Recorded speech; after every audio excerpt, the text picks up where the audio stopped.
Hello, everybody, and welcome to Hold Up, the show where we dive deep inside your childhood nostalgia, pull the movies from the past out to see if they hold up. Today is a special episode. Not only am I holed up with Kyle, but we have a special guest, a good friend of the show, and someone that I actually started a movie with, my good friend Lewis. Lewis, welcome to the show.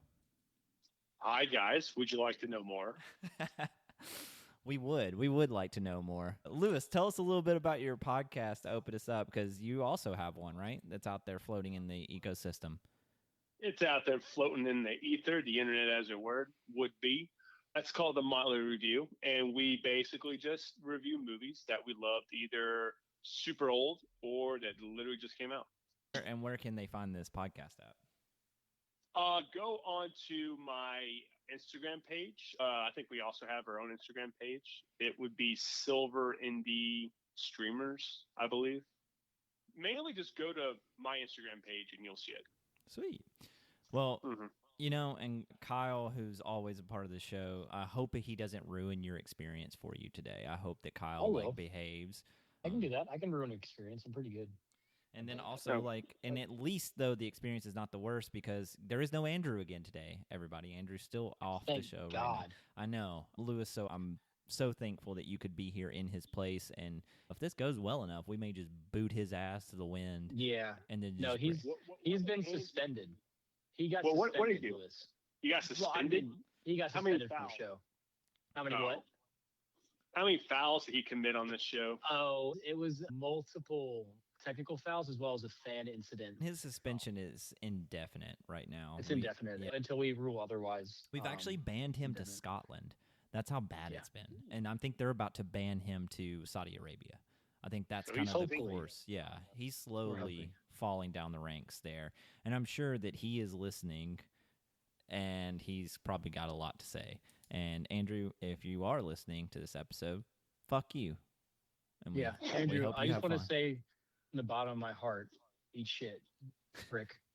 Lewis, do you have anything to say to Andrew? Andrew, I don't really know you. I'm going to kind of say some nice, kind words for you, but no, fuck it. Never mind. You're an idiot, and I don't like you. That's good. I'm good. Perfect. A huge staple of the show right now. And would you like to know more, Lewis? Because we watched Starship Troopers. That's the movie we went with this week. But before we dive in and talk about that movie from 1997, Kyle, I got a question for you. I want you to describe your energy levels today using alien terms. Be more specific. What kind of alien terms? Like bug alien terms. Oh, okay. Bug alien terms. I'm a freshly born pupa that has been immediately ejected out of the sac of the abdomen of a large alien bug mother.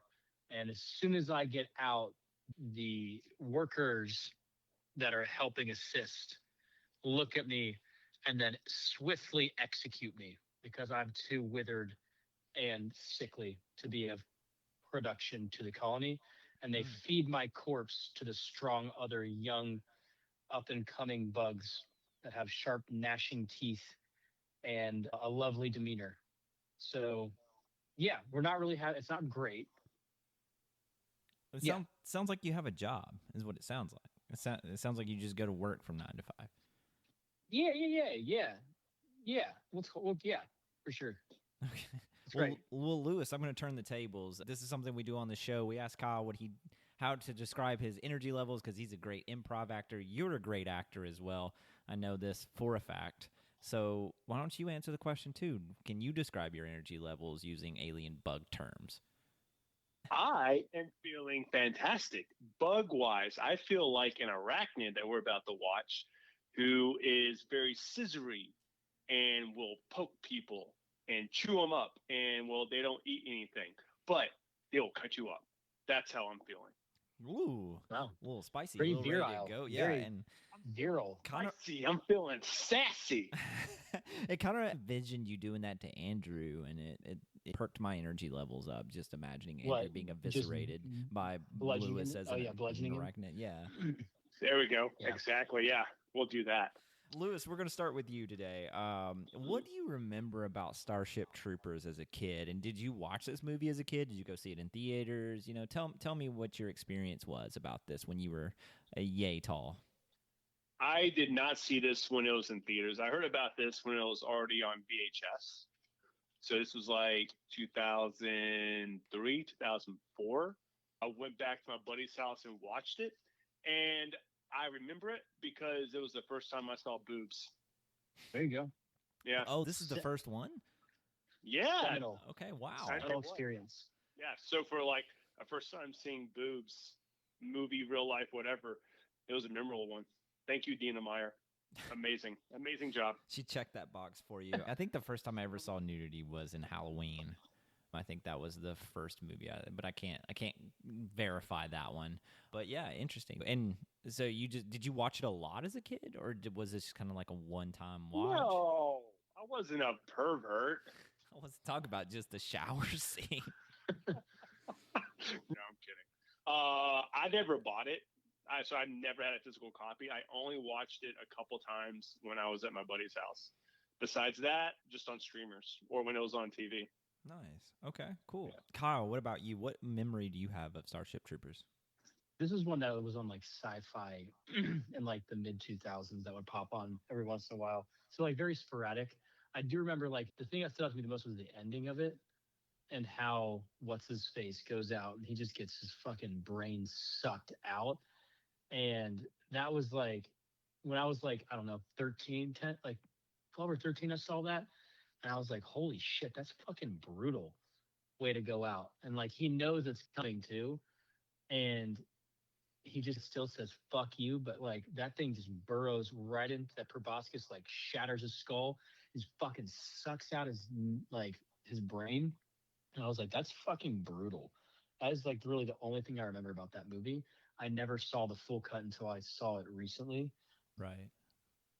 As an adult. And it's a good sci-fi movie. But as a kid, that was really the only thing I remember about it because it was on sci-fi. They cut large swaths of the movie out anyways. Yeah, I kind of have that similar experience, except we had the VHS, but my mom wouldn't let me watch the Wonder why, the Chase. VHS. Yeah, it makes sense because I would have been about 6 to 7 years old, but I remember, to your point, it was on like Sci-Fi and TNT, and it'd be one of those late Saturday night movies that would come on, and I caught it several times then because my mom loved watching it. Obviously, it scared me a little bit when I was a kid with the bugs, like, were very terrifying. And so I didn't get to watch too much of it or I'd like shield my eyes. But I remember the first like 40 minutes of this movie vividly because I would watch the first 40 minutes and then I don't know what happened that I would never watch the rest of the movie. Being a kid and this being a 2-hour movie, I guess my ADHD would go too crazy and I wouldn't sit still. Mom loved this movie, and I didn't realize until we watched it again that a lot of this went over my head as a kid. No kid's going to get all this, and No. I think we got a lot to unpack. Yeah, first of all, the first thing I want to unpack is why was it your mom's favorite movie? My mom loved a lot of sci-fi, like alien stuff. Like, so anything in that category she would watch a lot of, which the Alien series we watched a lot of, Predator, Terminator. I mean, Mom was just a big sci-fi fan. Still is. So she wasn't obsessed with Casper Van Dien. I mean, maybe. I don't know. I was 7. She wouldn't go tell me that stuff at 7. He has an incredible jawline, though. Let's go ahead and... Dude, immaculate. Mr. GQ right there. Yeah, and he was picked for this role for a reason. But we'll dive into that as we kind of get through the blow by blow. Lewis, another thing we like to do on this show is we like to find out if this movie's a success or not, at least when it comes to money. So I've got the box office numbers here. Do you want to take a stab and tell me what the budget was for this film? The budget was 100 to 110 million. Okay. Right on point. Makes me think you did research. Kyle, do you want to like narrow it down to the budget? I was going to say like a lot of CGI, a lot of location shooting, a lot of practical sets, a lot of practical effects. The cast was young, so they didn't have to pay everybody a whole bunch of money. So I'm going to say between 90 and 120 million. Okay, nice guess. They don't have an actual budget for this film, so they estimated at 105 mil. So you're both right. Go. Lewis made me think that he kind of looked that up beforehand, but I love some good research. Maybe not. I'm not going to admit to anything here. Kyle, do you want to guess what this movie made? And I'm just doing worldwide. Andrew gives us all the domestic and international. We're not doing that. We're just going to do the worldwide gross. Just worldwide. Worldwide. What it grossed? Yeah. I'm going to say that it was barely a success, so I'll say it grossed about 120 million. Okay. Lewis, do you want to take a guess? Do you know? I know. Okay. Kyle, you're like right on the money. It's 121. That's how much it grossed. Yeah. Yep. That seems about right. So it was considered a failure of a film, but not like a disaster like we saw last week, which I don't think anything will ever be that big of a disaster. But what I found out too through the research is this movie became a cult classic, and it made its money on VHS sales, which spawned a ton of sequels. So this movie ended up being very successful over time. One of those where home media kind of saved this, and especially like in the late 90s, and apparently Lewis's first chance with boobs, it was going to do a big success with the teen audience. But you want a fun fact about it? I do. So I was watching interviews about this. Casper Van Dien basically said it bombed the opening weekend and it's run in the theaters or whatever, but it's because they were re-releasing The Little Mermaid. And so everyone bought tickets to Little Mermaid and went into Starship Troopers. That's hilarious. That's so funny. That's his theory. Yeah, that's really funny. We don't talk about that enough on this show, especially as kids. You remember like buying tickets to like a family comedy or something, and then trying to sneak into the R-rated movie that our parents wouldn't let us see. Yeah, I did all the time. Yeah, my parents didn't really care too much. They didn't shield me from a whole lot, but I do remember doing that a few times, though. I always wondered as a kid what that did to the ticket sales of the movie, and I guess we just found out that it bombed Starship Troopers. But it became popular enough over time with video games, none of them very good, and sequels, also none of them very good, which, Lewis, have you seen any of the sequels? I've seen all of them. Oh, my God. How are they? Second one is trash. The only good thing about the second one is it has the lead actor dude from The Sentinel. I think his name's Richard Bougie or something like that. He's cool. And then the girl who plays the girlfriend for Julian McMahon from Nip Tuck. The only good thing about the sequel. The third one has Casper Van Dien back as Rico. It's a little bit better. Honestly, though, all the animated stuff is by far way better. The two animated movies and then the animated cartoon show that came out around 1999, 2000. Those, spectacular. Yeah. Okay, cool. You saved us from having to watch the sequels, and we'll just stick to the animated versions. And then, of course, the video games that spawned out. I think they just released a new Starship Troopers video game. Yeah. There's a new one, yeah. It's supposed to be pretty fun. I've heard good things about it. And then I've watched some playback on it. Yeah, I haven't seen anything from it. I'm assuming how can you go that wrong with it? I know I've played Helldivers 2, and that's very Starship Troopers inspired, which that's a lot of fun. So it continues to inspire, but I think we need to just get into it, right, guys? I think it's time to just do the blow by blow, and we'll just unpack everything and find out if this thing holds up. But Lewis, you're our guest on the show. I want you to take it away. I want you to start us off. Where does this movie take place, and how does it begin? Well, we begin with this being somewhat of a propaganda film. And you'll see the entire thing is basically being an homage to propaganda movies to the 1930s and 40s. We are following a newscaster dude, basically being one of those like combat correspondent guys talking about the planet. And what you see in the background is a bunch of soldiers running the opposite direction. And then he gets caught by a bug and he gets split in half.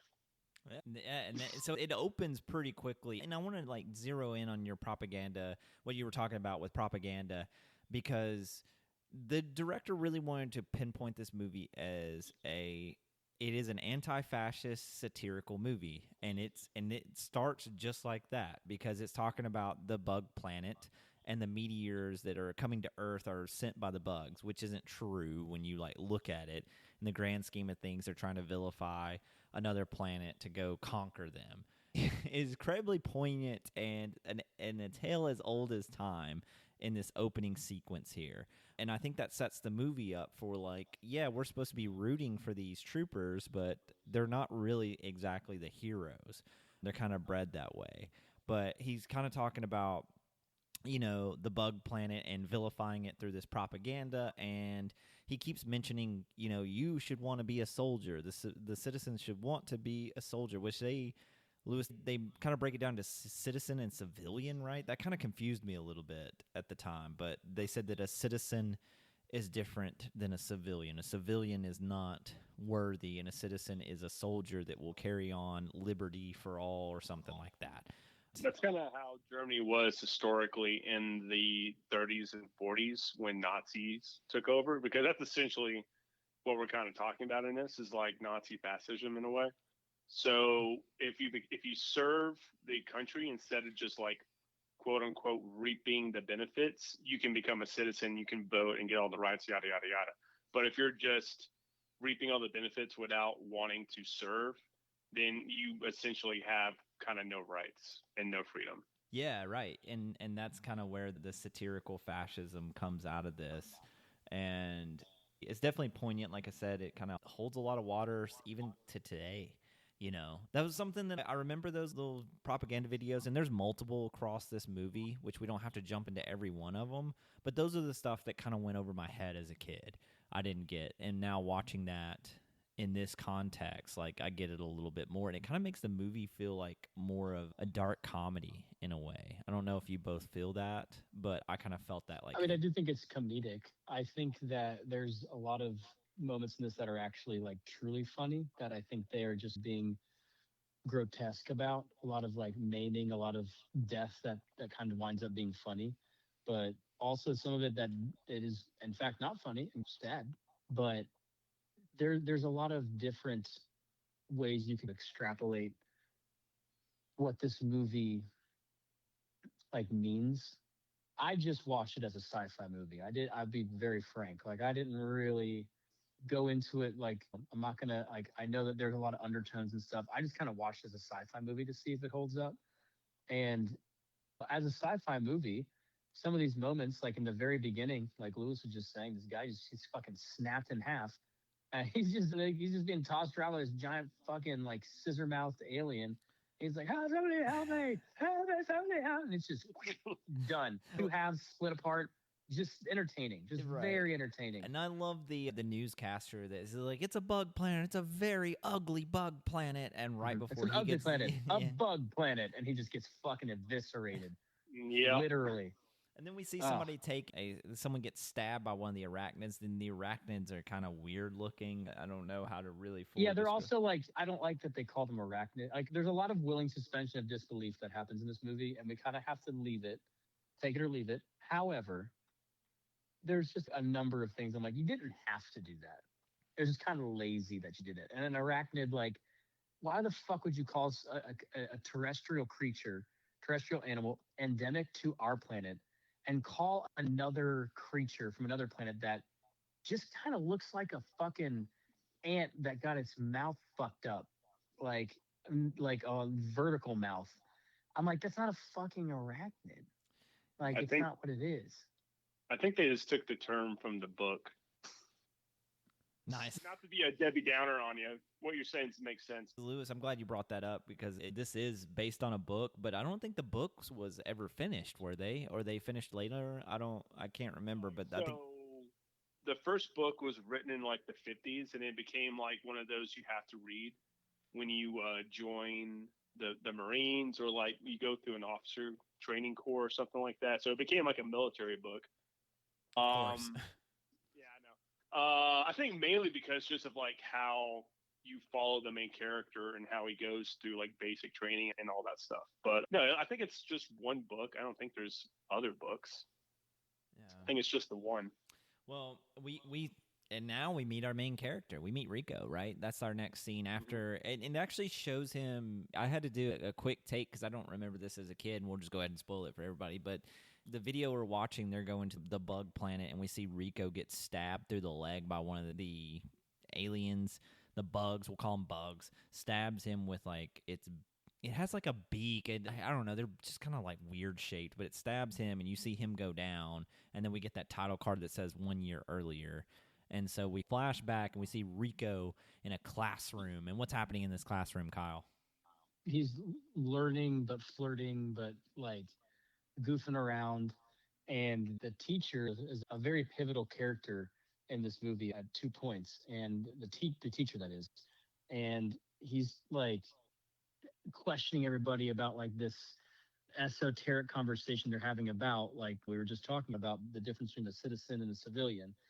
And he's asking like three different people, like, what's the difference? And these are all main characters. So there's, God, I don't even remember the fucking names, but we have there's Denise Richards in it. Denise Richards, isn't it? And then there's the fucking bone Dizzy. to pick with that woman. No, that's for another podcast. There's a Denise Richards hate podcast out after there. rewatching this. But then yes, Denise Richards is in it. Then there's Neil Patrick Harris. There's our friend Johnny Rico, the main character, and then there's Dizzy, or Diz, which is, what a name, the ancient Celtic name, Dizzy. Very weird, but those are our main characters, and they each get asked the question. They all respond differently, but the one who gets the cookie is Johnny Rico, because he says the exact definition while he's drawing a picture of two, like a digital picture, like what would be an iPad in fucking like 13 years, like of a man and a woman kissing. And he sends it to Denise Richards, and he's like, "We're kissing, do you see?" And he's like, so the teacher's like, "Yo, Johnny, like, what's the fucking answer?" And Johnny just rattles off the perfect answer. So he is like our consummate, like, I have national pride. I have pride in being an earthling. I want to serve. I am the cream of the crop, pretty boy. And that's what they're trying to teach in this school, is like they're trying to like tailor. It's like a military school, what you would say, right? Right, like but this is like it's not. It's the normal high school at the same time. Yeah, like it's weird. Which is why I'm thinking like, is this all the schools? Is just this one school? But I'm like, it doesn't really matter. I'm reading too much into it. So yeah, well, go ahead, Lewis. This whole thing is to be a satire, right? So like they're taking things from history. So like when you're watching that scene in particular, the classroom scene, yes, he's talking about the difference between being a civilian and a citizen. But what he's really trying to do, in a sense, is like indoctrinate you with these pro-military ideas. Right. So like, because the core of what they're talking about towards the end of the scene is they're talking about what's the most primal form of force. Well, that's violence. Besides just like talking about it and stuff like that. And then they do some like interesting archetypes, and you see it later on in the film, especially with Johnny. Yeah. He's really pretty. Like they're all really pretty, except he's an idiot. Yeah, he's not very bright. Well, he's a very simple character, and he just wants to do a good job and he wants to like be told he's doing a good job, and you can see at numerous points. He's just like, he gets a promotion. It's a shitty promotion and a shitty way, but he's like, yeah, I got a fucking promotion. Let's fucking go. I'm a corporal now. Like, let's fucking go. It's like, but it's like, dude, you didn't like, you're still doing the same thing you were before. Like, you just have more authority now. So he wants authority. He wants to be the best guy, but he's like the best guy as an infantryman. And you can see very quickly after this that like he knows that he's going to be, if he wants to serve, he's going to be an infantry, because his two friends are like really smart. Like they're like Neil Patrick Harris is like fucking like very smart, and Denise Richards is like really good at math. So Denise Richards goes because they go over to this after this happens. They're like, oh my gosh, the test scores are up. The test scores are up. Let's go look at the test scores. And it's like one fucking like giant screen billboard that shows everybody's your test shit on there. And they go over and Neil Patrick Harris is like, how'd you do, Johnny? And puts his fucking like looks at his score and he's like, that sucks. And then puts it up for everybody to see. So he gets humiliated. But like to the point that he's not too bright. He's just like, whatever. I don't really care. I'm going to play football tonight, or future football tonight. And it's going to be great. Arena football.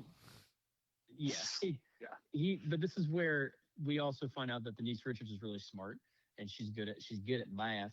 And Neil Patrick Harris was he the sidekick thing? Yeah. Bullshit? The sidekick. Yes. Yeah. So he was like the sidekick. So like they all have their different paths that they're going to go on.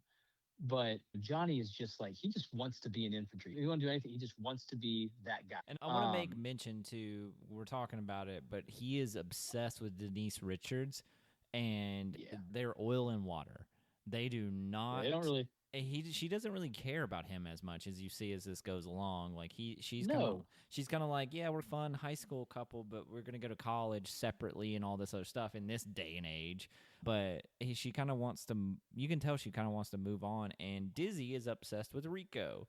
Dizzy wants Rico, and she's more his style in thinking, but he's kind of looking in the clouds a lot. And that's going to be a big thing that they bring up multiple times in this movie is like his obsession with Denise Richards. That's the whole reason he joins anyways, is he joins for Denise Richards. If it wasn't for her, he wouldn't have joined in the first place. Knowing that she's going to be in the fleet and he's going to be infantry and they're going to be separated in different galaxies and whatever. I don't know. He's being an idiot. But Lewis, the football game happens. Can you describe the football game for us? And Johnny suits up. It's kind of weird because they're playing it like indoors, and nowadays almost all of our stadiums we have are like indoor.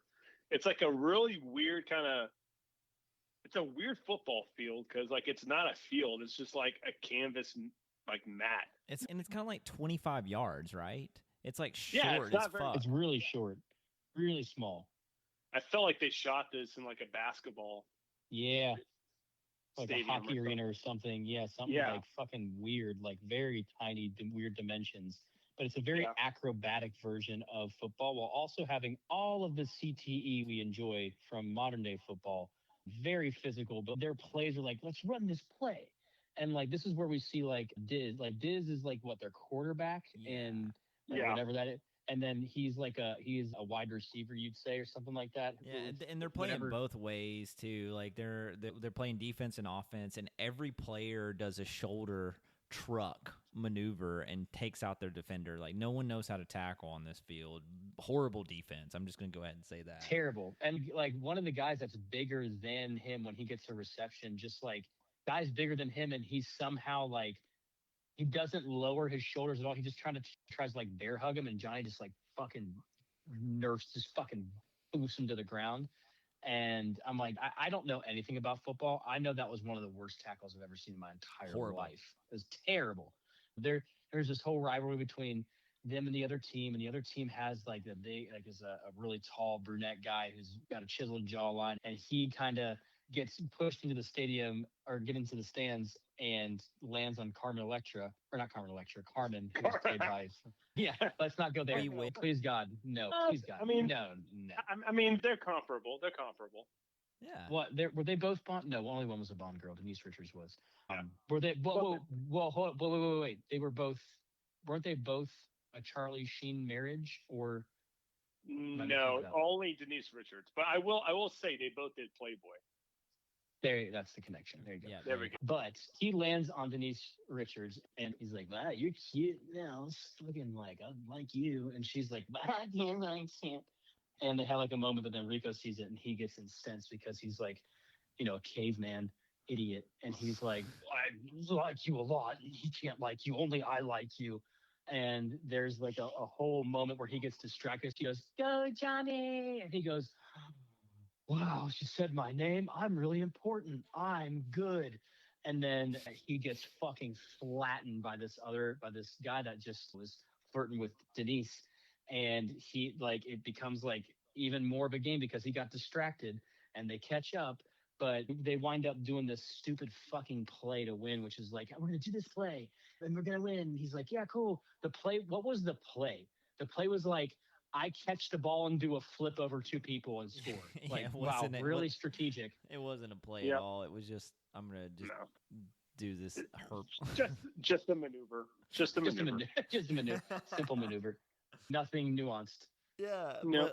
But to speed it along, too, so, like, Johnny wins the game. The other dude is kind of pissed off, and they're, like, going to this dance later after this. Mm-hmm. Speeding it along so we don't have to go through everything. But back at the dance, basically Denise Richards meets back up with, what's his name? Did we get a name from him? Xander. And Xander is the same as Rico, only he's in the fleet. So he's about Smarter. a little smarter. Yeah. He's about to join Denise Richards' character in the Fleet Academy. So they're more alike. And there's Dizzy still trying to express her love to Rico, and he's just not having it. He's still chasing after Denise Richards, and they're kind of like going back and forth, him and Xander. And then I think we get this moment too after this where this is basically where everyone's about to go to their training. And we get Johnny at home, and his family's incensed that he's not going to college and that he's just going to go into the infantry. But You're going to Harvard, and that's the end of it. This is the most believable part of the movie, because somebody who shouldn't go to Harvard, who's not qualified and is dumb as shit, parents who have enough money, is like, you're going to Harvard, and you're going to take jobs away from people that could actually do it, and you're going to be a shitty senator one day, and that's the end of it. Like, cool. Yeah, because I was like, did you see his test scores? This kid's not getting into college. We all saw the whole fucking. The parents made a nice, sizable donation to Harvard. They did, and that we have a wing of the library named after us. Yeah, I mean, you're gonna have to build a library to get that kid in college. Like they had to build on like a new dormitory or something. But anyway, he doesn't want to do his parents' wishes, and they're like, if you leave, you can't come back. And he's like, good.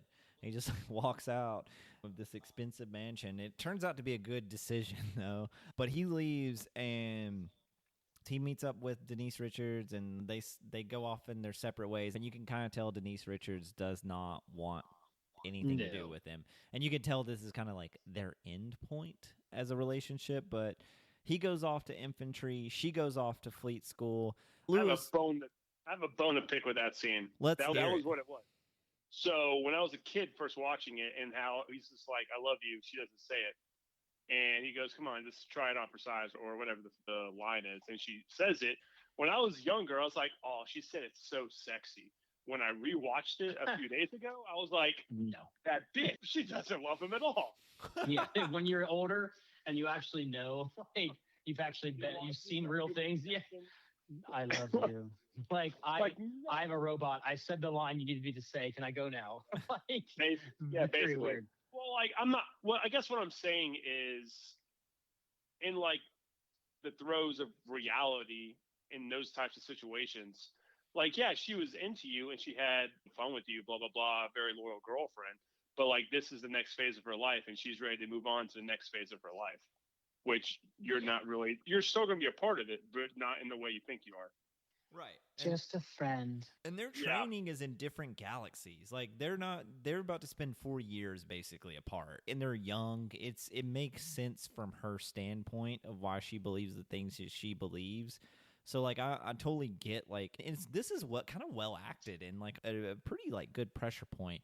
But she goes off, and then he goes off to his infantry training. Lewis, this next segment of time is about 20 to 30 minutes, I think, of the movie. We don't have to kind of like break down everything, but tell us a little bit of what happens during his infantry training. You start getting indoctrinated and turned into a grunt. He meets a guy he doesn't really like, and who will end up being his best friend, and that always happens in the Army. Which is Jake Busey's character too. Jake Busey's character, that dude. You kind of just go. Well, this is one thing I didn't understand was like the whole knife thing. Like, there's some funny moments. Like, sir, that's this knife. I didn't understand either. This knife thing is bullshit, and it's Bullshit. low-key bullshit because you can't make the knife at the target. You can't stick it in the target. But he's just using it as an excuse. But like, why should I do that if all I gotta do is press a button to send a nuke or whatever? And then he just takes the knife out, chucks it, stabs the dude, literally pins his hand to the wall with the knife, and goes, the enemy cannot push a button if you disable his hand. I'm like, I love this drill instructor too, because he kept injuring people and calling for a medic. Yeah. But like, not just like injuring, it's like these are like pretty grave wounds. Like a hand wound is like months and maybe a year of recovery because of how fine-tuned all of the motor or all the muscles are in your fucking hand. And it's like one of the most valuable things on your body. You just fucking, you don't need that. Fuck you. And just yeets it at him and fucking I mean, grotesque wound. he snaps Yeah. the first dude's radius and ulna in his arm, which is I forgot not a about quick that. recovery. Which they kind of show the medical process here in the future, and everything's like quicker in recovery. So maybe injuring someone in the future doesn't really necessarily mean they're down and out. Maybe for a couple of days. I think this is set in the 2100s, so possibly. Yeah. But then Dizzy shows up, and it's interesting too because I was rewatching it, had subtitles on, and I never heard the specific line, and I forgot where exactly it was in the film. But basically, Dizzy was about to go play like professional football after high school, like she was a prodigy, and then she shows up at his training unit. So I thought that was a little bit more interesting instead of how I usually thought of it, which is like she's just following him, which I mean, she kind of is for the sake of the movie, but I didn't know she had that much going for her. I didn't know she had anything going for her at all. I didn't know she had like full rides to professional teams. Yeah, as a kid, I just thought that she was like his mirror image as a woman. Like that's the woman he needed to be with versus trying to chase after Denise Richards. And that's kind of like, and that was kind of where I see. But I do agree. I picked up on that a little bit. I was like, oh shit, she actually, everyone's smart, but Rico. And during the training, like there's one point where they're doing like a laser tag kind of simulation, and this is when, through an act of just being crazy and doing a bunch of flips and shit, Dizzy and Rico have this talk where she ends up throwing him something like quarterback to wide receiver kind of thing, and he ends up winning like sergeant, right? Or not winning sergeant, but he gets promoted. Leader. Yeah, he gets promoted to squad leader in basic training. And at first he got mad at Dizzy for joining and not realizing the juxtaposition of he's mad at her for joining, and Denise Richards could be mad at Rico for joining, basically for a person. But then they have this shower scene, and I want to talk about it briefly. Oh, briefly? You don't want to make the whole episode? No, we can't make it the Starship Troopers shower scene, because I do want to mention something that the director talked about here, and it kind of stood out to me watching it again. He really does not sexualize this shower scene at all. In any movie from the 90s, 80s, 70s, 60s, 50s, it would have been sexualized. There would have been something sexualized. And it's a unisex shower scene, which I don't think had happened in film before, or at least that's kind of what I gathered. It's unity. Everyone's just showering and talking, and they're just talking about what they did in their past life to get into basic training. What they want to do afterwards, or like why they're there. It's a breath of fresh air. It really is. It kind of made everybody feel like one group, one team. So it was a really well done scene, and the director had pushed for it. And Lewis, I think you said he got denied doing that before at another film. Yeah, he tried to do something similar in RoboCop, because it's like a locker room scene or something, like he mentioned in an interview he did. He mentioned it's specifically with like the nudity stuff and the no one makes a big deal of it. He said he had a woman topless in the background of the scene, and you can barely make it out. But like he really pushed for like everyone to do nudity in this scene again when he did it for Starship Troopers. The way that it pushes the plot forward, it was a really good scene, because at that point everybody kind of comes together, and what way to do that when you're the most vulnerable? But everyone comes together only to have disaster happen. What's that disaster that happens next, Kyle? So they're doing like a live fire drill or something of the sort, where like there's like big inflatable plastic green army men that are popping up out of the ground, and they as a squad have to capture something or get to the point. But they're using these like dumb laser tag things that if they get shot by these little inflatable green army men, like they like seize up on the ground, and chaos starts happening because the guy that got his fucking his forearm broken earlier, is like he's like can't figure his fucking helmet out. And they're like, you get your helmet figured out. Like, you're fucking everything out. Get it figured out. And Rico's like, take off that helmet. Let me see it. And as soon as he takes the helmet off to go readjust it, somebody gets hit. and they seize up, and they're on the ground. Their finger seizes on the trigger, and it just blows his fucking head, like a top off of his head. And it he's was dead. grotesque. That was about as realistic of a head explosion as I've seen. That was crazy. Always do it in camera, kids. Always do it in camera. Oh yeah. But Lewis, so now Rico is relieved of being a squad commander, and what happens next? So what happens is he's brought before the base commander. They're trying to figure out if they're going to wash him out, if they can salvage him. And his drill sergeant sees potential and has seen potential in him pretty much since the squad leader with the laser tag incident. And so they decide to basically try to keep him. And the way they do that is they decide to give him 10 lashings. So like whipping your soldiers, like that doesn't happen anymore. That happened probably back in the 1800s, and that was the last time. So he gets 10 licks. And what's really interesting though is in the audio near the end of it, you actually like hear the guy who's doing the whipping, like you hear all 10 licks actually happen to him. He counts them out. Yeah, and they as the audio is fading out, because I think that fades out to what, Denise Richards. Like they're this whole training scenario, they're going back and forth between the two, which there's not much to mention about Denise Richards other than she's just a great pilot. She ends up going through the ranks pretty quickly, the same way that Rico was. She just doesn't have the incident that he does, and her and Xander are smitten a lot, and he's like her co-pilot. Yeah. Well, there's since his introduction, there's a underlining attraction between both of them. And Denise Richards in the beginning isn't going to do anything because she's with Rico. And then they get put together as a flight team. And obviously attraction working with someone like that builds. She eventually breaks up with Rico, and that leaves room for her to be with Xander. And what's interesting is there's a deleted scene that kind of alludes to the fact that they got together, and they had it in the initial cut, and audiences absolutely despised it, and so they cut that out. Funny. Yeah, because I was going to say they just allude to it the whole time, but in the cut that we have now, there's nothing. They just have suggestive looks, but you never see them actually do anything that would suggest that they're like romantically together. But after Rico's lashings, what happens next, Kyle?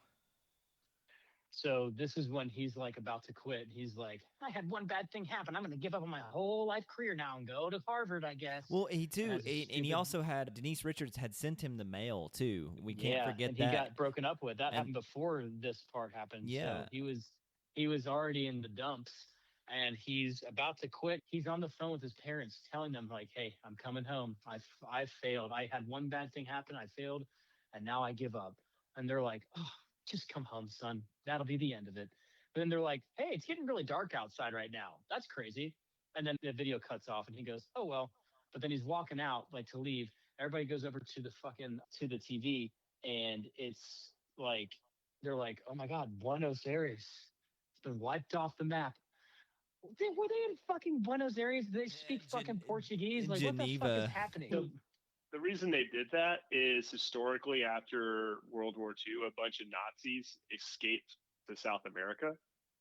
And so their whole idea is like maybe Rico's like a descendant from them. Interesting. Okay. Yeah. Yeah, I didn't even think about that. So that's okay. Point to them. I got all these little tits and tats, bro. Yeah, I love it too. I love hearing all that. But I guess it would make sense in that if we're playing the alternate history kind of thing too. Yeah. Which is what this is, yeah. Yeah, so living in the alternate history world. But his parents cut out on him, and then he runs over to the TV, finds out that it's just been wiped off the face of the earth, but multiple cities and countries had been like affected by this meteorite. But again, these meteors are being sent by this bug planet. I'm doing air quotes here because that's not a confirmation. That's just how. Right, yeah, they're just using that as like a reasoning to start the war with the bugs. So that causes Rico to re-enlist. And they were like, no, you already signed your form. You can't re-enlist. That's illegal. And his drill instructor, who sees a lot in Rico, rips the paper up and says, I don't see a signature here. And his drill instructor is trying to enlist again. He wants to go fight. And they're like, no, you can't unless you just want to be bumped down to private. And so he's dejected because he wants to go help too. So now we're at war. We're at war with the bug planet. And we're getting there where now we're getting closer to the scene that we started with, where now we're going to skip ahead a little bit. They're going to the bug planet. They think the bugs are really stupid. Yeah, they're not. They're not. They're actually very smart. They're very intelligent. And so they get ambushed on the planet, and it's like the Normandy scene from Saving Private Ryan, except Oh, there we go. probably Saving Private Ryan. There's another reference, everybody.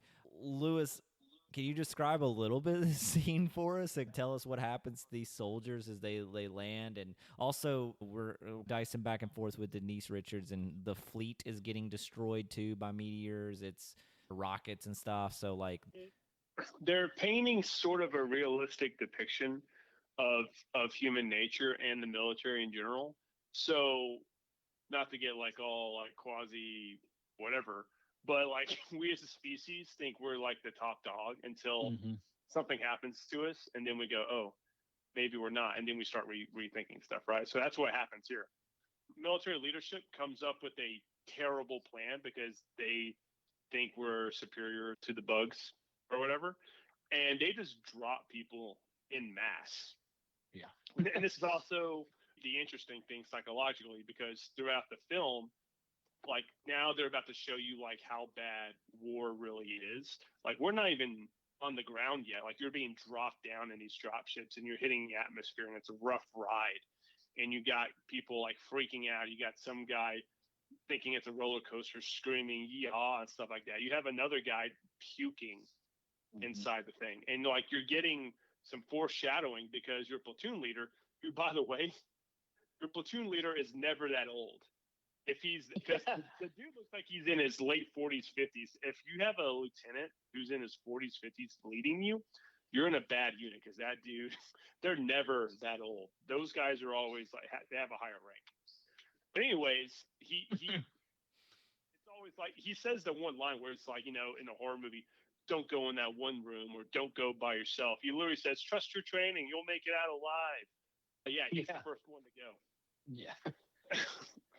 But yeah, so like they're showing you how bad war and how ugly war actually really gets.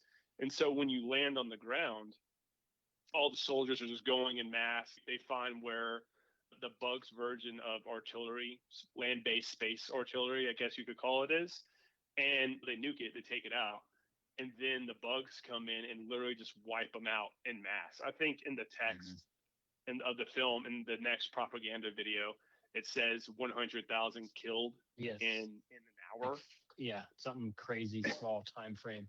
Yeah, which is like insane. World War I kind of shit, like crazy.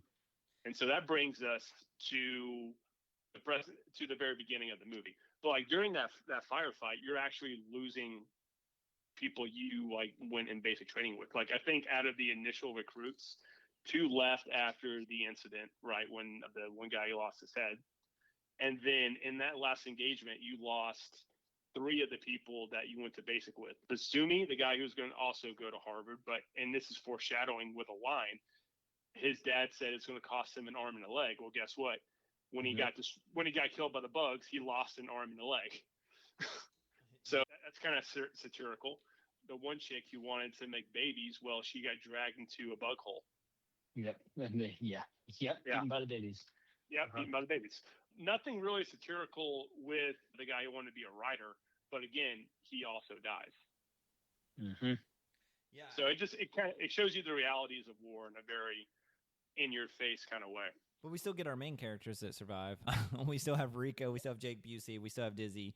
And Rico's gravely injured to the point to where they accidentally say he's killed in action, which Denise Richards on the fleet looks it up and finds out it says killed in action.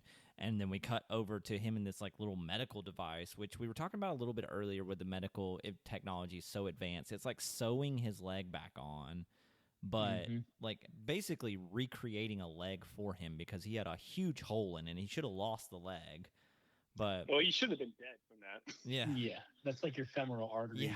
You should be done for. You bleed out in minutes, if not seconds. Yeah, but somehow he made it out alive, and they sew him back up, and then we move on from there, and then they join another platoon, And this time we run into the lieutenant of this platoon. He's the teacher from the classroom that they were in at the beginning of the movie. And everyone in the platoon's like, he saved my life. He saved my life. So you get an establishment that they're very loyal to this guy and that he's actually a good dude. And what happens next, Kyle, after we get introduced to him? So this is when they drop on the new planet, right? Yes. Yes.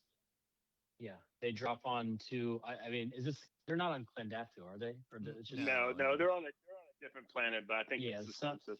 It's the same territory where they're They're at. basically doing like that island hopping campaign we did back in World War II.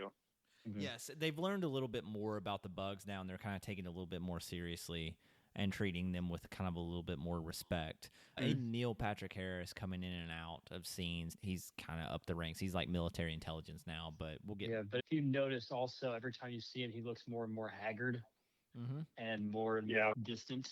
And we'll get to his final look, too, which is very poignant. Very interesting. But he's kind of explaining some things and he's doing it in the propaganda videos, too. He's like explaining new weapons and technology and stuff. But they end up on this new planet, and now I forgot what they were there for, but they end up fighting one of the big, huge bugs. That doesn't look like the arachnid creatures that they're calling arachnids. It's just a big beetle, and it sprays fire, which is very interesting, and sets a lot of people on fire.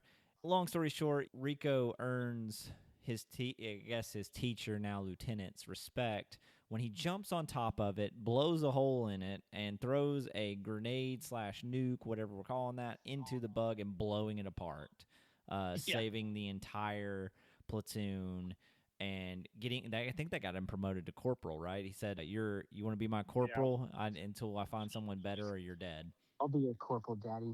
Yeah, I bet you will. Yeah, I will definitely be. I would be Michael Ironside's corporal too. Yes, and he is brilliant in this. They're celebrating at the party, and this is when we get like Michael Ironside's character. He adores humanity, and he wants them to have fun, so he gives them a bunch of beer, a violin, and some footballs. It's like weird entertainment. And this is where Dizzy and Rico hook up. Like, oh yeah, my favorite scene in the movie, boys. Lewis, take it from here, man. I know you've been waiting for this. Well, no, I was waiting for the shower scene, but you glossed over it. No, I'm kidding. No, so like what's interesting about this is they're doing an homage to the Vietnam War with after the battle they brought over a bunch of booze and entertainment for the soldiers. So that was interesting. And then, this is interesting too because Dizzy is coming on to Rico and Rico's like, no, I'm NCO now. Can't be doing that, blah, blah, blah. And then Michael Ironside, the teacher, Ratchak, something like that. I can't say the guy's name.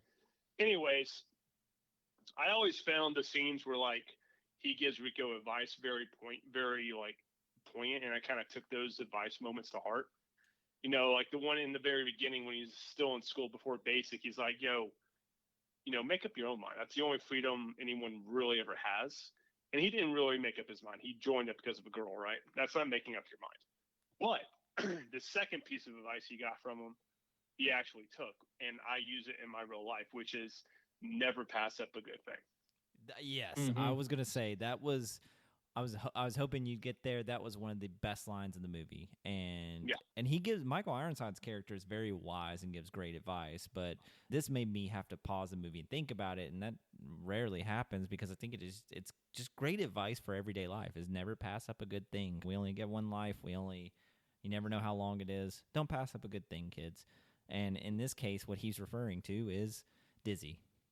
So anyways, Johnny Rico gets into the tent with Dina Myers, and they start doing stuff. And then they get a call. They got to go do another mission. And this is the funny thing. And this is how you can tell that the lieutenant is a really good officer. Well, bad officer because he's letting his quote unquote Joes fuck each other. You're not supposed to do that in the real army. Yeah, but that seems like a bad idea. yeah, but like this is an alternate universe, as you say. So whatever. But anyways, he like undoes the thing, and Dizzy and Rico cover up so they don't showing Dizzy or whatever. He's like, yo, we got a mission. We got to go. Get your stuff in 10 minutes. And he sees someone just like rattling around in there. He's like, yo, who is that? And it turns out to be Dizzy. He has that knowing look. He's like, you know what? 20 minutes. And 20 minutes is so funny. And I've had moments like this, not this exact scenario, but like I've had to go do something. And the girl's like, we can't do that in 20 minutes. And I look at her and I go, oh, yeah? Bet. Watch this. 30 seconds later. 30 seconds later. Was that as good for you as it was me? Not 30 seconds later. That's you. I mean, I'm lucky if I can make it to that point and don't just just like negative seconds at that point. I was going to say, you guys are at 30 seconds. Damn. Really getting after it. But anyway, they get a distress call, which causes them to leave the planet and go to another planet where they have, it seems like a secret base, military installation, whatever you want to call it, where they were gathering intel on the bug planet. And they get to this base, and everybody has just been absolutely eviscerated and wiped out. And they go into the base itself, try to look for the distress call and see what's going on. And one of the military intelligence corporal, whatever, I don't know what rank he was, like general, commander, or whatever, he was hiding in a freezer. Yeah, it's a general. He was hiding in a freezer. And so he comes out, he's pretty much cowardly and kind of out of his mind, too. And he's like, we got to get out of here. We're all going to die. And then they kind of find out the bugs had set a trap for him. And while they were looking around, they see people's like skulls with holes in it, and their brains have been sucked out. And they're kind of pasting together at this point that like, oh, the bugs are like learning from us by like eating our brains. But then they get into this huge fight as the bugs just kind of like, you know, cave in on them, and they're in this fort. There's a lot of movie references here. We won't get into all of them, but like the whole like storming of the fort kind of thing is kind of like as old as time. That's a ton of bugs. That is a ton of bugs. I don't know how to describe the scene, but you can't even see the land mass. There's so many bugs moving around, and they're kind of holding it off, and they call for a ship to come down and kind of rescue them. And as they're sending the ship down, there's one scene where one of the big giant beetles comes out of the ground, starts setting people on fire, and Dizzy throws a grenade into its mouth and explodes it. And she celebrates a little bit, and as she's running back towards the ship as it's beginning to land, she gets stabbed through, it looks like her lung, maybe just south of her heart. She just gets fucked up, like massive trauma to her chest. Yeah, and so it goes in kind of slow motion. Rico starts panicking. He grabs Dizzy. They kind of pull her onto the ship. The ship is being flown by Denise Richards and Xander, and they're on the ship, and they fly off. And as they're flying off, Dizzy kind of says she's glad that she got to be with Rico, and she passes away. It's a very sad scene. And then Xander is being human in the scene. He's dejected as well, and he kind of walks back to the pilot. And we almost forgot to mention, too, that Michael Ironside's character gets absolutely taken to school, too. So he's dead. They've lost their commanding officer. They've lost Dizzy. And now Rico's in charge. And he goes and says something to Denise Richards, and they said, on whose authority? And he's like, mine. And now he's lieutenant. And it kind of cuts away, and then we get the funeral of Dizzy. And that's when Rico and Neil Patrick Harris meet up for the first time face-to-face since, like, they both left. And Neil Patrick Harris tells him, yeah, we knew something was going on with that bug planet, and we needed somebody to investigate, and we knew it would be a trap. Sacrificial lambs to slaughter just so that they can learn a little bit more about the bug intelligence. And I think what we have next is they basically now know that there's a brain bug that's learning all this intelligence, and they want to go capture it so that they can figure out how they're doing this. So the whole point of them sending them down in the first place was they had reports probably from that one general dude that there was suspicious activity going on down there. And then based off whatever reports they got from the Roughnecks, which is Johnny Rico's unit, they were going to send more units down and look for that brain bug. Because that's what they're looking for now, is they're looking for the command structure for these seemingly structureless bugs. And so, anyways, his unit getting down there and getting slaughtered basically tells him, "Oh, hey, we were right. There is a command structure there. Sorry, you lost your guys. We're going to go back in force and capture that thing." Yep. And I'm assuming they just like dropped in mass a bunch of troops in the general area of where that outpost was. Yeah. And now they, kind of skipping ahead to, they kind of get new recruits in for Rico. He's the new lieutenant, and they're going after the brain bug. Long story short, they're going after the brain bug. And we're kind of in this final battle here, and a lot's happening, but nothing at the same time. Going through to attack this planet in what is another kind of D-Day kind of storming kind of thing, Denise Richards and Xander's ship gets shot down, and it plummets into a cavern inside this planet. And then that's when they get taken hostage by the brain bug and the arachnids. Meanwhile, Rico and his team are landing on the planet. They know that Denise Richards is down and that ship is down. And at first, he's like, no, we have to continue to find the brain bug. She's already dead.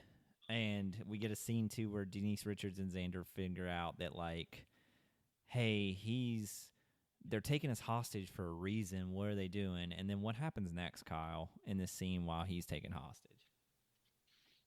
So while these two are being held hostage, Rico and the other, his whole crew is like, are we going to do the mission, or are you going to go look for your girlfriend, essentially? And they're like, you can't really do that. You're going off a mission, and they hang you for that kind of stuff. And he's like, okay, well, you guys do your thing, and I'm going to go look for her. And they're like, he's like, I'll just need 2 volunteers. So I'm looking for 2 people to also get hung with me if this goes south. So obviously, Jake Busey's character and the other guy, the other hardcore guy from the Roughnecks, they're like, we'll do it with you. So they follow him down there. But while this is happening, they're looking for them. So Xander and Denise Richards are like, they fended off the bugs for the most part, but then they get overrun. They both get maimed physically, but not killed. And they're like, well, they didn't kill us. And Xander's like, super smart guy. Like, well, they want us alive. Well, yeah, no shit. But like, what do they want you alive for?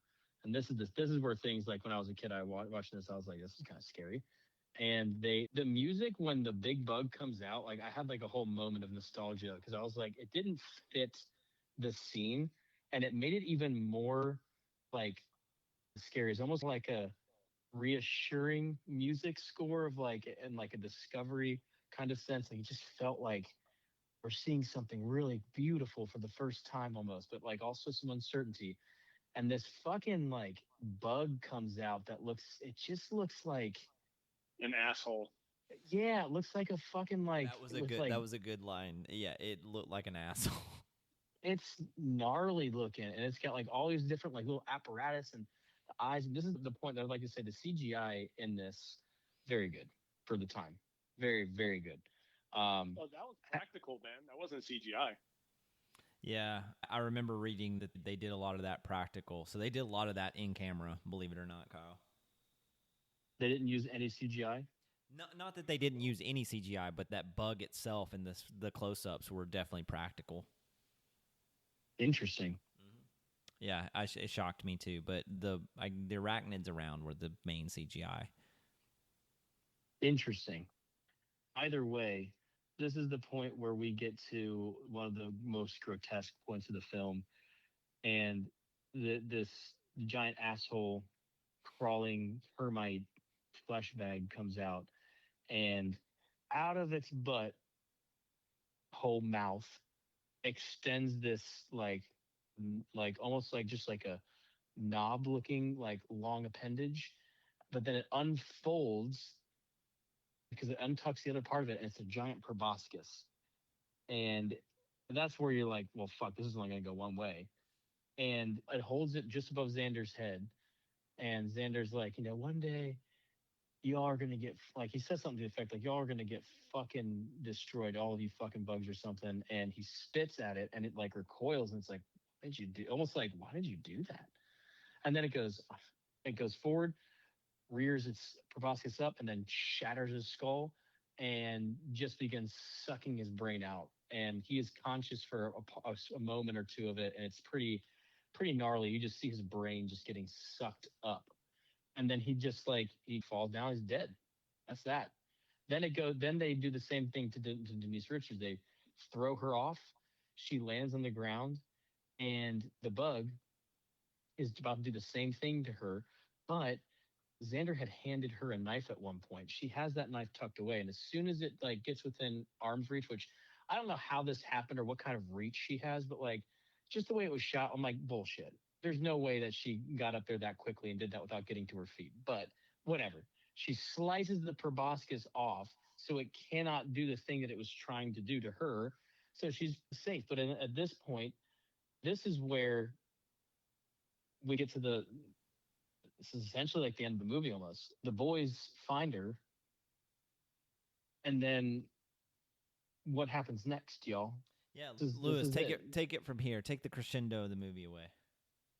So, anyways, so Xander gets brain fucked, but Denise gets out of it. Which, by the way, when that did happen to him, I was like, "What's going on? Like, they're not pinning his arms down. He could easily dodge that thing coming down." That's what I was saying. Yeah, whatever. Honestly, I was okay. I didn't like Xander. I wanted him to live, and I wanted Xander to die the whole time. So I was like, happy. Anyways, she gets up, and she's about to get completely obliterated when all the bugs start freaking out. And then the camera turns around, and you see Rico, the sniper guy, and Ace. And Rico has a nuke in his hand. And he goes, "That's right. You know what this is, because you're a big, fat, smart bug, aren't you? It's a nuke." And then basically the little bitty bugs that are hauling the brain bug around basically send that thing like down another bug hole. And Ace calls in the HQ, "Hey, we found the bug. It's going down, blah, blah, blah." And they're trying to get out of there, and they're just shooting all the bugs as they're trying to escape. Sugar, that was the guy's name. Sugar, who is our sniper, gets cut up pretty badly by one of the bugs.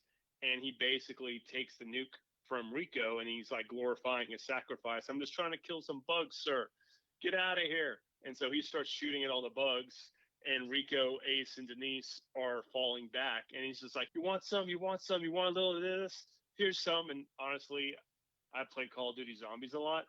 I definitely used those lines against the zombies before they got me and the round ended. We've all been there in some sort of game or something. Yeah. I've been stuck in a corner. I'm just going full auto on these things, and they eventually get me. But the nuke goes off, and surprisingly, the flame doesn't kill our main characters, but it collapses the cave just behind them. Plot armor. Which also, this happened earlier in the film. They did this same thing with a nuke earlier in the film, and it happened in a split second. They detonated, and the whole fucking mountain and cave explode simultaneously. So it doesn't make sense that it was a slow explosion here. But anyway, I digress. So anyways, we get out of the cave system, and we see all of our troops are amassed going to one location. We're like, "Yo, what's going on?" And we run up with them. And then one of the soldiers basically tells our characters, they tell Ace, and then Ace tells the other two main characters that our drill sergeant from earlier in the film, Zim, got himself busted all the way down to private. No idea what he did to get that happen to him. He probably punched someone. Maybe had sex with some officer's wife. I have no idea. Anyways, he lost all of his rank, and he got sent to the front lines, and he is the one who captured a brain bug. Now, this is the interesting part, because this is what you were talking about earlier. All of the human leadership basically show up to look at this thing. And yes, they all look like Gestapo from World War II with like the long leather coats. Mm-hmm. And in reality, everyone was like having a conniption because they're literally dressed like Gestapo, right? Right. But in the scene, Carl, who is the leader of them apparently, is like putting his hand on the brain bug and be like, "It's afraid, it's afraid." They didn't get the satiricalness of it because he's essentially got his hand on the bug, inside the bug, and the bug again looks like an asshole. So what's the satirical of this? Nazis have their hands up assholes, saying they're afraid. Yeah, that's the funny thing. Yeah, I read about that and I was like dying laughing because I didn't think about it seeing the movie. I saw the way he was dressed and I was like, oh, yeah. And the director was very honest about that. He's like, yeah, we're trying to play to the fascism of the film and the Nazi like regime and suppression. But yes, I was reading about that and I died laughing. So I'm glad you brought that up. And the fact that it's Neil Patrick Harris doing it too, it's even funnier.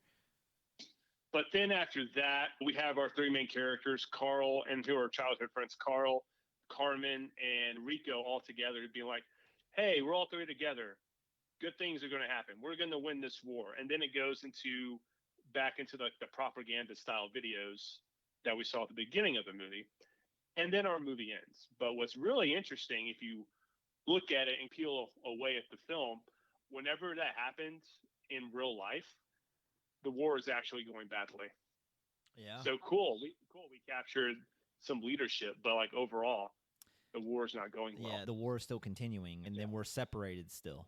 You know, like they're separated, they're no longer together again. So satirical to the end. Let's put it that way. But that's it. That's Starship Troopers, everybody. So I think we kind of did a good job. If no one's seen it out there and you're listening to this, I don't think you have to watch it. I think we pretty much just nailed it for you. Lewis, we did it for you. I want to start with you. So now watching this as an adult, how did you feel versus you watching it as a kid? Well, I mean, I have a very different grasp on it now as opposed to when I was a kid. When I was a kid, it's just a generic sci-fi movie, and it kind of got me into wanting to join the military in a way.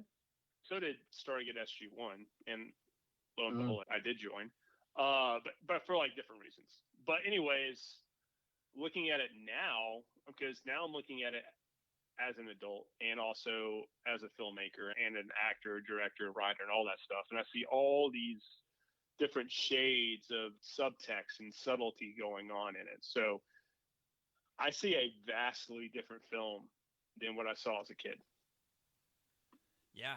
Kyle, what about you? I mean, how did you see this film now? Well, I didn't really have the best overall viewing of this because it wasn't complete. But as an adult, it's a very adult themed movie, obviously, but it really is kind of like, we've hit this a lot on this podcast, but especially on this episode, is war sucks. It is not good, and it doesn't really glorify it, but it also kind of showcases people that enjoy, I don't want to say enjoy, but are excited by the thought of it, by causing harm, or by feeling superior to others. And by no means do I think that people that serve in war think that, but there are certain people that that get off on that kind of shit, and that's their thing. And look no further than some of the characters in Platoon for that one, and just how shitty people can be, and it brings that out. And even though they were bugs, one of the other things that the Nazis did was dehumanize people a lot to make them subhuman, or to make them seem like less of people, so it's easier to kill or dispose of them or treat them inferiorly. And that's what they do to the bugs. And the bugs are clearly smart. And there's one point in the movie that we didn't talk about, where one of the hard ass people that's in the Roughneck Squad that dies in the cave at the end, he's one of the bugs is dying but not quite dead, and he just goes over and looks at it, and you can see its eye, and its eye kind of has a glossy look to it, and it's very sad because he just empties his whole fucking rifle into it. And even Rico goes up to him, he's like, I think he's dead, I think you're good. And he's like, yeah, only good bug's a dead bug, or some shit like that. And it was just kind of that shit happens to people though. And knowing more about this film now, it's very, it's kind of just shitty to know that happens. And this is an entertaining, fun movie, but it does a pretty good job of showcasing some of the worst of humanity. For sure. The only good bug is a dead bug is also purposefully done to dehumanize and deconstruct, and they did that on purpose to kind of mirror all that. I agree with both of you too. And as a kid, it was a fun sci-fi movie that was a little scary too at certain points, but I loved it as a kid.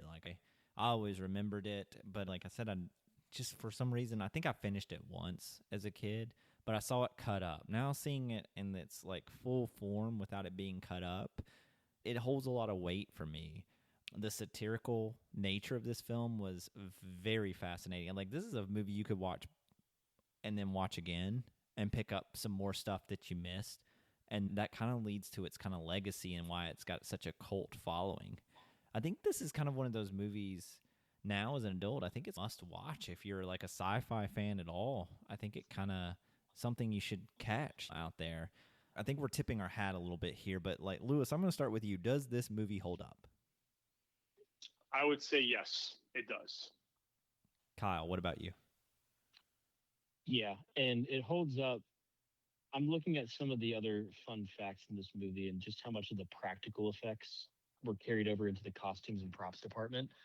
And all of those, because I noticed halfway through watching this, I was like, those aren't like visual effects when they're firing the weapons. Those are like, they're really firing them. Like something is firing some kind of blank in there. So I looked it up. And those rifles are all like chopped up Ruger Mini 14s that they like bullpupped and then put like a composite shell over top, and like in some of them they put like the there's like a master key or like some kind of shotgun underneath that like, and they use it all, and I was like, that probably took a lot of expertise and a lot of on-set direction. And the firearms and the arms master on that set must have been, I mean, that's like a prototype movie rifle that they just used for this movie, didn't use it for anything else. And there was a lot of them in there too, like quite a few. They went through 300,000 rounds of blanks. That's insane. Jeez. That's crazy. That was the record. I think it's probably been beat by now, but like by 97, that was how many rounds they shot. That's crazy. That's nuts. I mean, John Wick probably doesn't even have that many shot in there. Like, that's crazy. It's all CGI with John Wick. Yeah. Yeah, that's Yeah, like... they're not even firing blanks anymore, hardly ever, unless you're Christopher Nolan. But this is like right around the time, again, like Lord of the Rings. It was 2 years after this, the first movie was shot.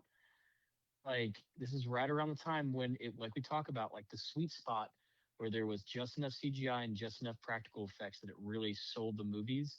And they stand out more now than as older movies than newer movies do. So very cool little aspects of this movie that I'm sure if you just wanted to do a deep dive on one little area, you could spend 15 to 20 minutes just like finding out cool shit. So definitely holds up. Mm-hmm. Easily. And I agree. I think it holds up. This may be one of the better movies we've done in maybe a while. It may be up there as one of the, like in my opinion at least, one of the better movies we've done on the show. But Lewis, our next step too is we usually rate it through our own IMDb rating, which I know you're familiar with IMDb ratings. What would you give it on the IMDb scale? 7.7, baby. Okay. High score, but I like it. Kyle, what about you? What would you give it? I give it a solid 6.8. Like, this is a good movie. Yeah. I'm sitting at 7.2 is going to be my score. Lewis, what do you think it came in at? Oh, what I think it came in at? Yeah, like at the time or now? Now? Let's see. Super campy, very satirical. Probably 6.6, 6.7, something like that. What do you think, Kyle? I think it was 7.1. 7.3, which I think is a very good score, yeah. And which, Lewis, we talk about it on the show. Some of these scores get juiced over time, and I'm sure that this one is, especially IMDb. So the point we make here is nostalgia carries these scores. A lot of people be like, oh, I love that movie from my past that I haven't seen again. And they'll juice the scores a little bit. But I think this one at 7.3 is right on the money. I think that's about where it needs to stay. Well, Lewis, before we get out of here, too, I want you to take the limelight here. Let everybody kind of know what you got going on, where they can follow you, where they can keep up with your future activities. I know you're a world-class actor. You got your podcast going on. Give them some information on that stuff. I got a Christian movie out on Tubi called Child of Love I star in. It also has Eric Roberts in it and Sierra Hanna. If those two names sound somewhat familiar, Eric Roberts was one of the main mafia bad guys in The Dark Knight, and Sierra Hanna was a Power Ranger at one point. So that was pretty cool. Yeah. They're really nice people too, by the way. Awesome. Like I said, we had the Motley Reviewers. We have it on YouTube too, so you can go on YouTube and watch it. And then I have a Theory of a Dead Man music video coming out at some point where I play a bar henchman. I've been doing a lot of stunts lately, so I've been playing a lot of like bad guy goons. So that's fun. But that's pretty much what I got going on. And then my Instagram handle is my last name and my first name. And you can follow me on there. Yeah, Purcell, right? Yeah. Yep, awesome. Lewis is a phenomenal actor. Please follow him on Instagram. Show him some love. We've worked together about 4 or 5 times now. I love the work that he's putting out there, and you can follow him and see what he's got coming down the pipe. In the meantime, you know what we do here. We reach into your childhood nostalgia. Today, we reached in, found Starship Troopers, pulled it out, found out it absolutely holds up, and you need to catch it. Next week on the show, we're looking at another Nicolas Cage film as we dive into Face Off. We'll see you all next Thursday. Face Off? There you go.